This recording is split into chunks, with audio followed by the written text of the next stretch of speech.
வணக்கம்.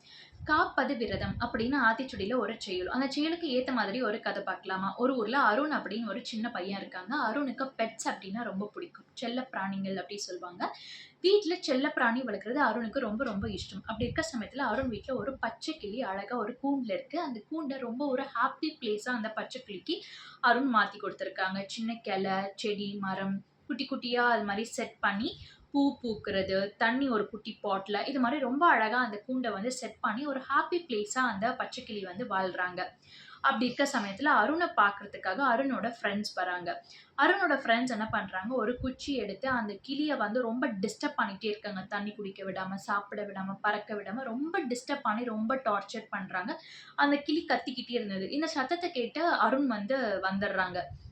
வந்து அருண் சொல்றாங்க, "இது மாதிரி யாரையுமே நம்ம வந்து டிஸ்டர்ப் பண்ணக்கூடாது. ரொம்ப வந்து இது மாதிரி டார்ச்சர் பண்ணக்கூடாது.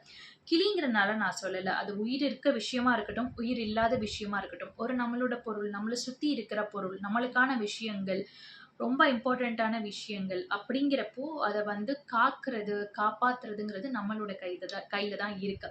ரொம்ப சேஃபா, ரொம்ப பேம்பர்டா, ரொம்ப நீட்டா அண்ட் செக்யூர்டா வச்சுக்கிறதுங்கிறது நம்மளோட கையில. மேபி அது ஒர்க் பிளேஸா இருக்கட்டும், படிக்கிற இடமா இருக்கட்டும், நம்ம வீடா இருக்கட்டும், நம்மள சுத்தி இருக்கிற இடத்த வந்து நம்ம சுத்தி இருக்கிற பொருள் அண்ட் ஹியூமன் பீயிங்ஸ் எல்லாத்தையுமே வந்து ரொம்ப சேஃப் அண்ட் செக்யூர்ட் அண்ட் ரொம்ப பேம்பர்டா ரொம்ப காப்பாத்தி வச்சுக்கிறது நம்ம கையில தான் இருக்கு. அதுதான் காப்பது விரதம் அப்படின்னு சொல்றாங்க. நம்மள சுத்தி இருக்க விஷயங்கள ரொம்ப சேஃபா, நீட்டா காப்பாத்தி வச்சுக்கணும் அப்படின்னு சொல்றாங்க. அதுதான் காப்பது விரதம்.